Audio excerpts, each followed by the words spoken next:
Mesdames et messieurs, bonsoir. Bienvenue à la Cinémathèque québécoise. C'est un grand plaisir de vous accueillir ce soir où c'est véritablement une soirée entre amis parce que nous accueillons, nous partageons cette soirée avec deux partenaires que nous apprécions tout particulièrement et avec qui nous avons une relation continue et suivie, c'est-à-dire Fantasia et Éléphant, Mémoire du cinéma québécois. Alors, bienvenue à cette projection d'une restauration de Rafale d'André Melançon. Et sans plus tarder, j'invite Marie-Josée Raymond, directrice d'Éléphant, à venir vous dire quelques mots.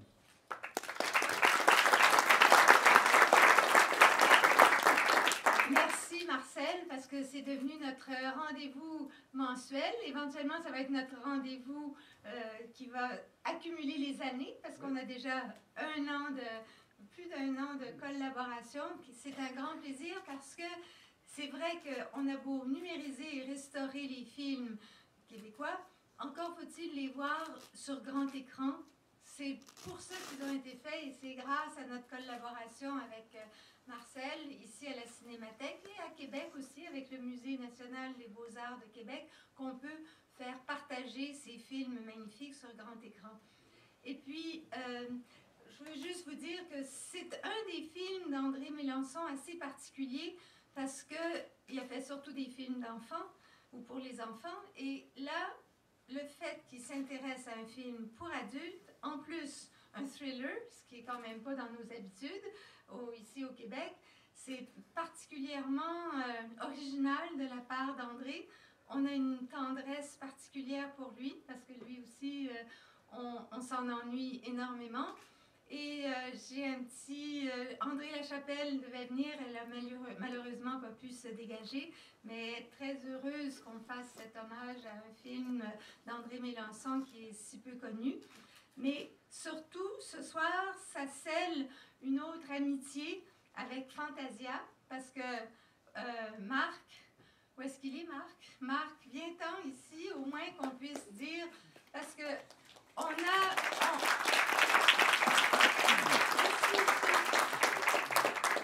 un rapport de plaisir et de partage avec Fantasia. Claude a beau dire que le film de genre, c'est pas son cup of tea. C'est Marc qui nous fait découvrir et on participe régulièrement depuis, ma foi, c'est... 3 ou 4 ans. Ah, oui, la première fois, c'était avec Le ventre du dragon. Et on n'arrête pas d'avoir du plaisir à partager avec Marcel nos copies restaurées.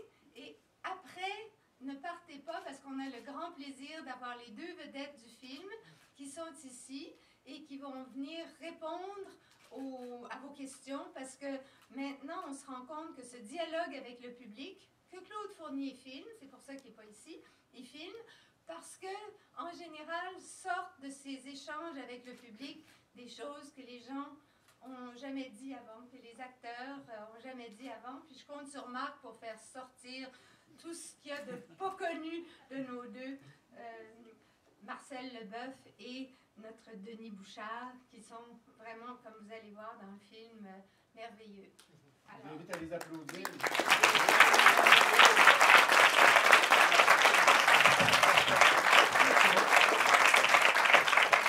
Alors, écoutez, tout d'abord, pour ceux qui ne connaissent pas Fantasia, on est un festival de films de genre.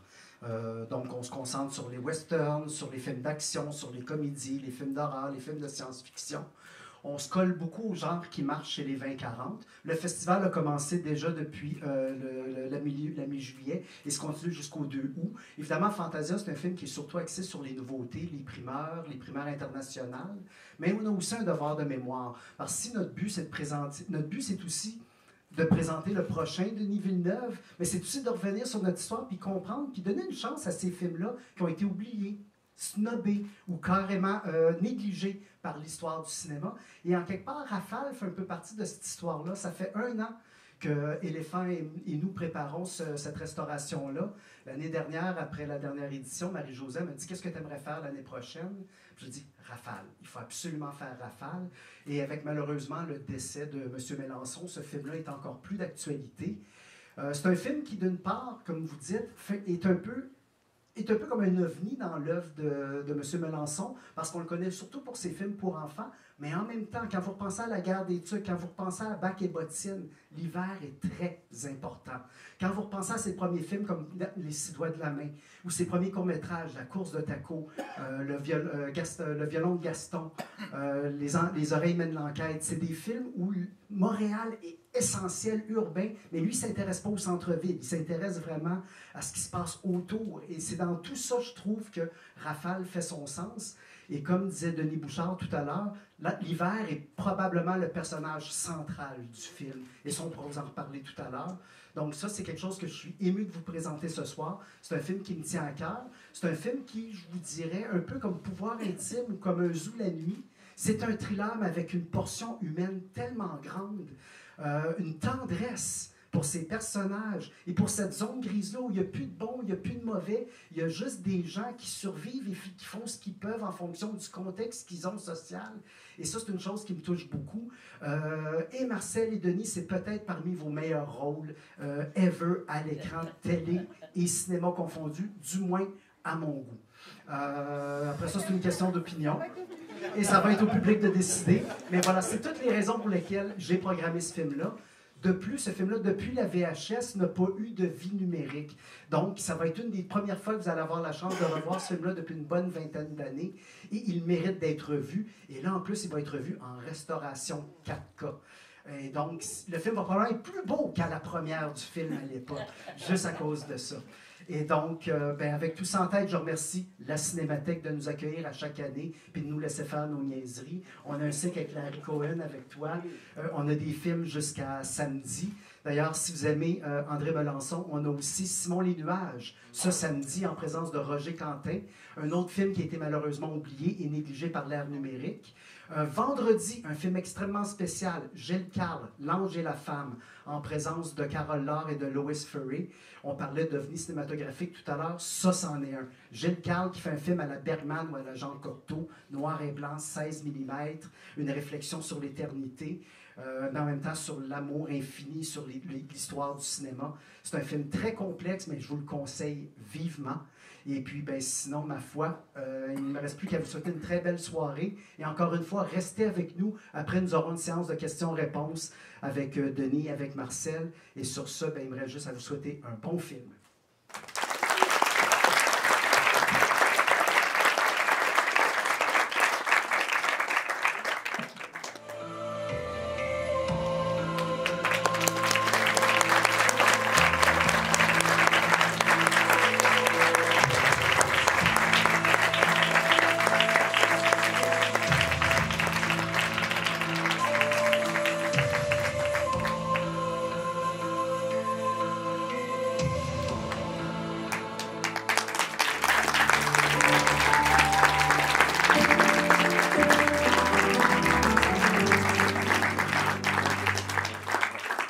Écoutez, on va placer les micros, mais tout d'abord et surtout, je voulais vous remercier en si grand nombre d'être venus voir ce film. Vous avez pensé quoi de la restauration par applaudissement? Et pour ça, j'aimerais encore qu'on félicite Claude Gagnon et Marie-Josée Raymond, Claude Fournier, pardon, et Marie-Josée Raymond. Le travail est magnifique. Écoutez, la dernière fois que j'ai vu ce film-là, c'était en VHS, puis il y avait 3 fois plus de neige à l'écran. Elle n'était pas belle.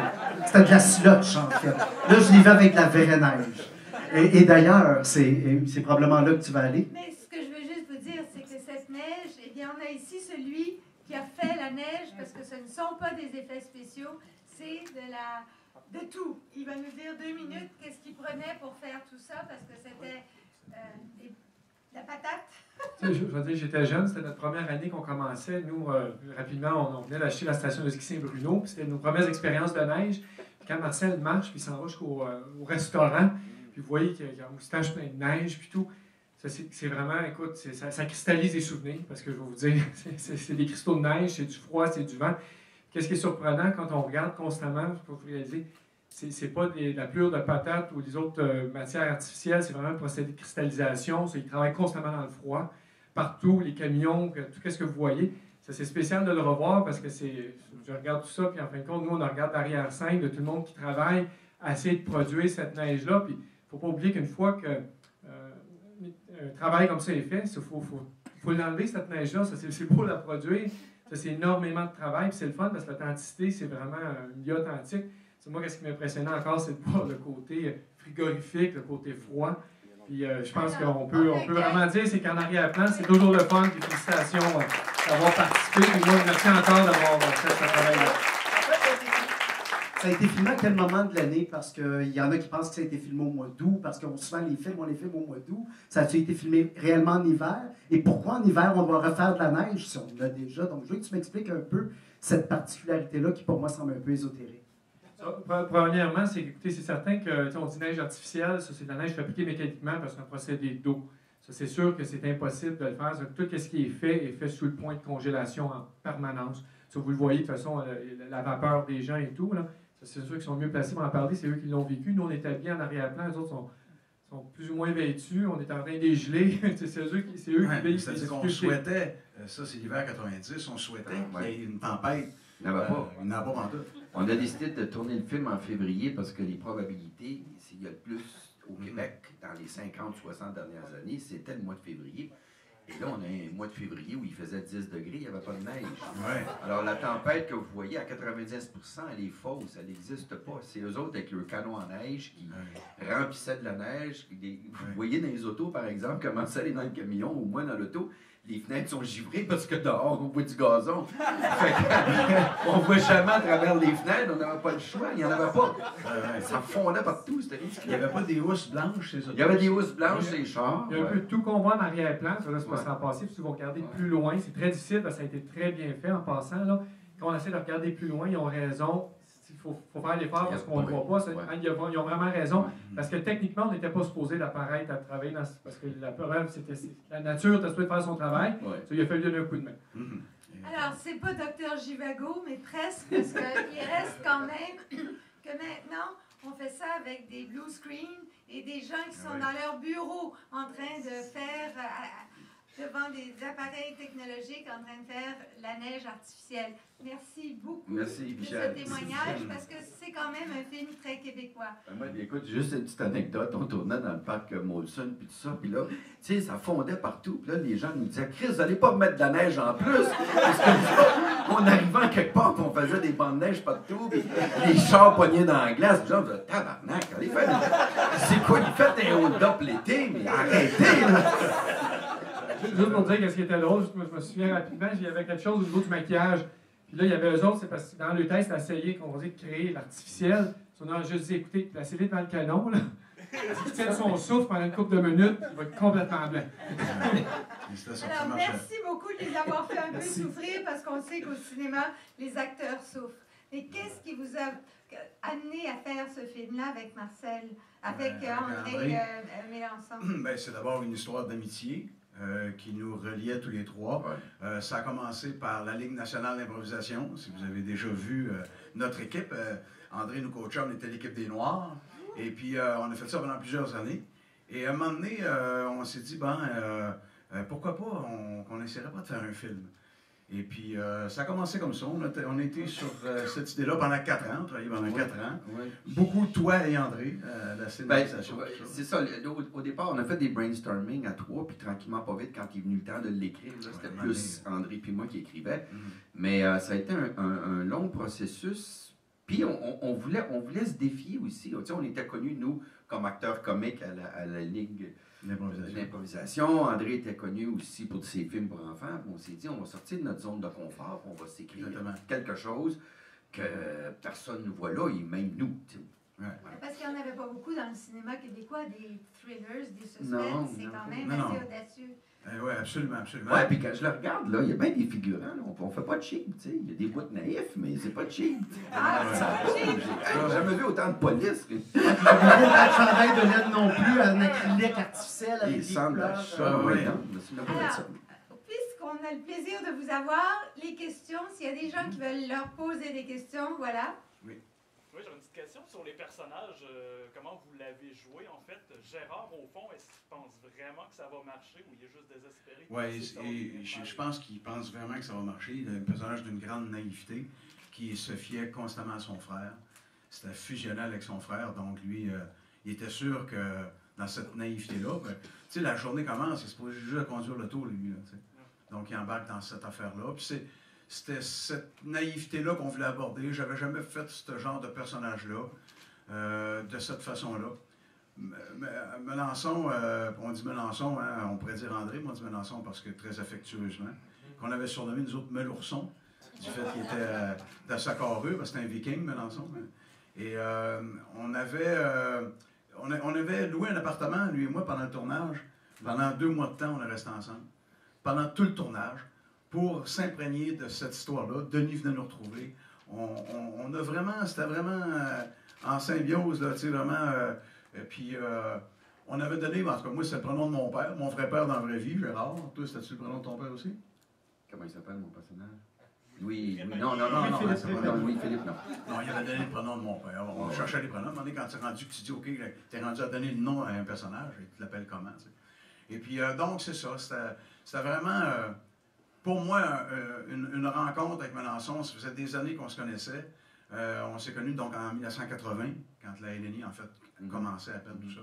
Et puis, il avait tout vu ce que j'avais fait au théâtre. J'avais mon théâtre d'été à ce moment-là aussi, à partir de 89, tout ça. Puis, il a vu beaucoup de choses. Et puis, c'est vraiment, c'est une affaire d'amitié, puis dans cette force-là du travail. Puis, il faut dire aussi que moi, je tenais le fort pendant le tournage. C'est-à-dire que comme André réalisait, s'il y avait des scènes à réécrire ou quoi que ce soit, c'est moi qui s'occupais de ça. Et on a commencé par la tempête de neige. On avait, de mémoire, on avait 10 jours pour tourner tout ce qui était tempête de neige. Or, comme il n'y a pas de neige, tout est plus compliqué. Puis là, ça prend 12 puis 13 jours. Fait que là, on défonce. Et là, c'est ma job de couper des scènes à gauche par droite, puis de reprendre l'information, puis de mettre ça dans la scène, puis de refaire le puzzle. Au départ, il y avait plus de scènes d'extérieur avant qu'ils se ramassent dans le studio de radio. Mais là, à un moment donné, on n'avait plus d'argent, puis la tempête de neige déboulait. Fait que le studio de radio est devenu beaucoup plus important, mais on en sortait beaucoup plus. Il y avait plus de scènes à l'extérieur. Il fallait qu'on ramasse ça. Ah, donc, c'est un film qui s'est aussi réécrit au fur et à mesure qu'on avançait. On coupait des rôles, on coupait des affaires. Parce que la tempête de neige, c'est pour ça que je dis que c'est le personnage principal, elle prenait de plus en plus de place. Puis si on ne faisait pas la tempête, ben là, il nous manquait des scènes trop importantes. Puis vous avez dans le film un paquet de choses que Melançon aimait. Les Cerfs-Volants, le roman de Romain Gary, c'est quelque chose que Melançon adorait. Kim Yarachevskaya, c'est une personne qu'André Melançon aimait énormément. La scène. Ça a été 3 ou 4 journées de tournage avec elle qui étaient formidables. Claude Blanchard. Qu'on sortait de sa zone de confort, lui aussi. Exactement. Puis dans cette période-là, je pense qu'il avait tourné avec Denise Filiatro. C'est-tu Blue la Magnifique? Tu sais, il y avait une période, puis tout à coup, à partir de Rafale, regardez, sans prétention comme ça, mais il est arrivé après ça, Omerta. Et tout à coup, Claude est sorti de pensant qu'il s'était fait pour lui, ben non, ça repartit. Puis, alors, il y a des points de rencontre dans ce film-là. Oui, puis il y a des bang du monde. Une autre question ici, parce qu'on en profite pendant oui. Je m'intéresse un peu à la critique, un peu, dans le fond, des médias. Dans le fond, il y a une espèce de... Est-ce que c'était le but à la base? Oh que oui. La façon de procéder, On a entendu donc la question, c'est qu'il y a une critique des médias sociaux. En tout cas, il semble y avoir une critique. Avant l'invention des médias sociaux. Des médias, point. Vous voyez, je suis même plus capable de dire médias sans dire médias sociaux. Oui, tout à fait, oui. On voulait juste jouer là-dessus, puis Mais pourquoi à cette période-là, y avait-tu quelque chose qui arrivait déjà dans l'univers de la radio? Qu'est-ce qu'ils nous avaient allumé sur ça? Je sais pas qu'est-ce qu'il nous il y avait André Arthur à Québec. Non, mais je sais pas. Je pense pas qu'il y avait un événement précis. On avait lu beaucoup sur ce qu'on appelle le syndrome de Stockholm, qui fait que l'otage finit par s'identifier au ravisseur. Puis ça, on avait lu beaucoup là-dessus. Duchesneau nous avait aidé aussi là-dessus. Genre Duchesneau qu'on voit maintenant. C'est bien précis comment ça fonctionne. Avant qu'il soit chef de police. Le syndrome de Stockholm, c'est sur une longue période, souvent. Là, c'est beaucoup plus, ça peut être plusieurs heures, mais quand même. Alors, on avait ça, mais la manipulation que la radio peut faire d'une information, c'est quelque chose qui nous a toujours Mais fasciné. ton personnage est quand même aussi, il se place les pieds. Ah oui, machiavélique. Machiavélique. Veux-tu t'en nommer? Parce que ce qu'on connaît d'André, sa douceur, avec les enfants, je dois dire que là, c'est quand même... Ça, comment est-ce que vous en êtes venu à avoir ce côté quand même... Ben, on s'est amusé à donner raison à ce personnage-là aussi. Tu sais, il récupère toute la situation, mais on ne sait pas nécessairement. C'est qui le vrai voleur? C'est qui le vrai grosseur dans l'histoire? C'est-tu Gérard? Et c'est là aussi la beauté, je pense, la force. Ben, puis ça vient beaucoup de l'improvisation. Je parle, on n'a pas improvisé en faisant le film, mais à force de faire de l'improvisation, l'idée de changer les rôles de bord, puis que l'otage devienne le ravisseur, et tout ça, c'est des trucs, je dirais, d'improvisateur. Puis par la suite, on a décidé de le mettre sur papier. Mais la remasterisation du film est excellente. Ben, Denis est beau dans le film. C'est vrai.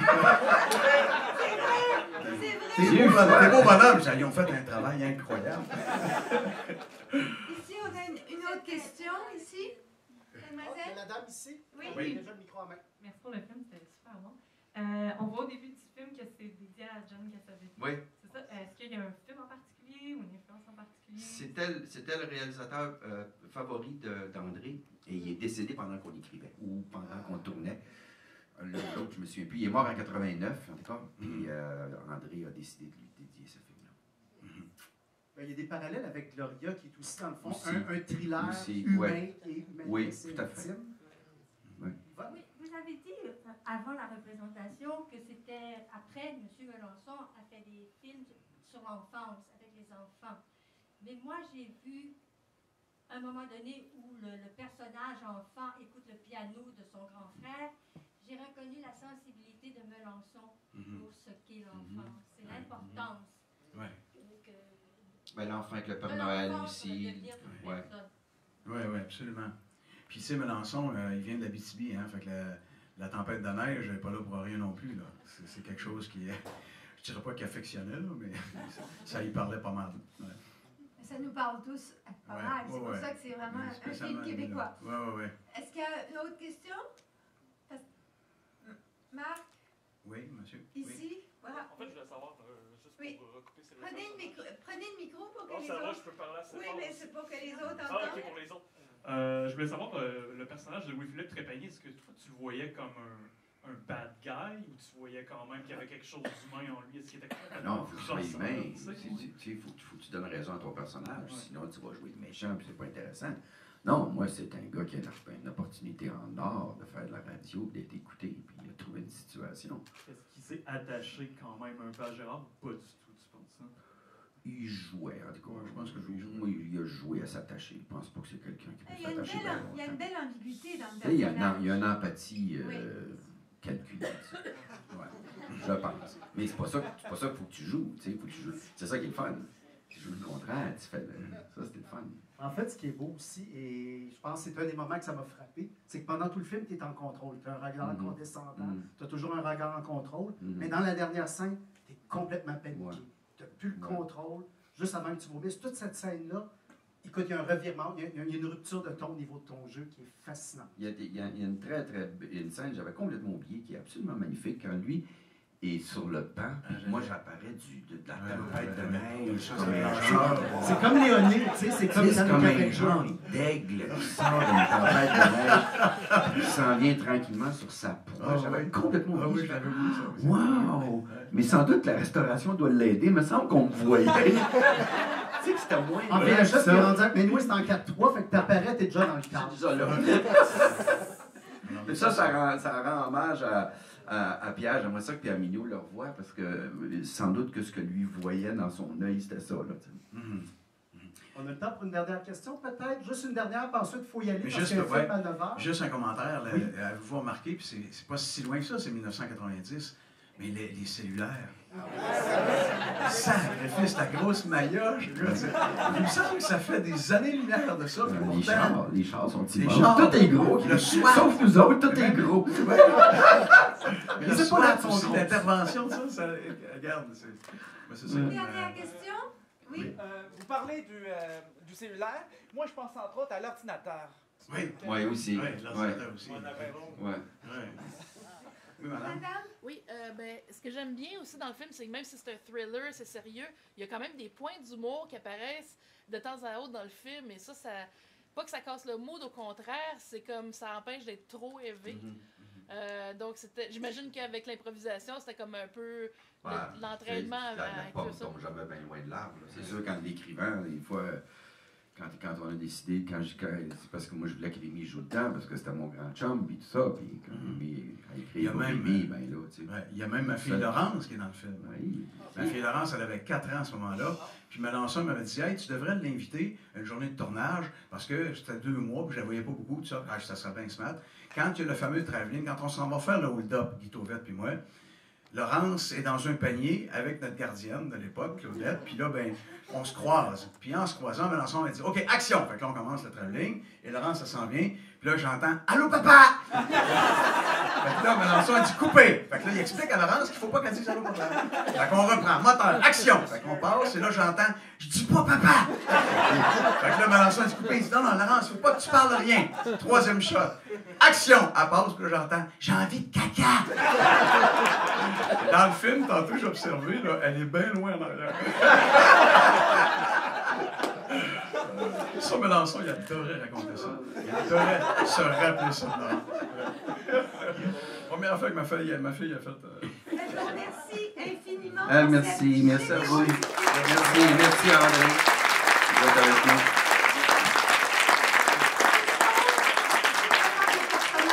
Exceptionnel.